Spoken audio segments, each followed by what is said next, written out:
احنا النهارده في مودرن ستوديوز في مدينه الاسكندريه، واللي احنا سمعناه النهارده مش جديد على مدينه الاسكندريه.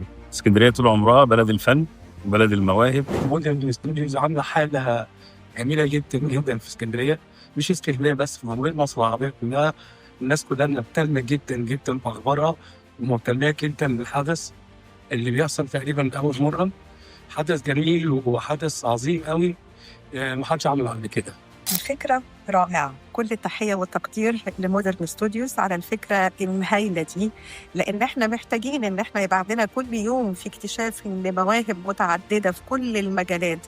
فكون إن مودرن ستوديوز تاخد على كاهلها إنها تدور على الموهوبين في محافظات مصر كلها، ده في حد ذاته إنجاز رائع. مبسوط قوي موجود في اسكندريه النهارده، والرقصات اللي جميله جدا اللي سمعناها النهارده. المواهب الموجوده في مصر تستاهل وجود مشاريع كبيره زي مودرن ستوديوز. اول حاجه لازم تثق بنفسك، الموهبه لازم تكون مؤمنه انها عندها موهبه فعلا في الغناء، ولازم تطلع بها. ولو ما حصلش نصيب فده بقى بدايه طريق تاني، ولو ربنا كرمك استمر مستمر واستمر، لان اسكندريه طول عمرها وهي اسكندريه مولده. وطبعا انا بشكر لجنه التحكيم اللي شرفوني مع بعض، بيقولوا حاجه تشرف على التفق.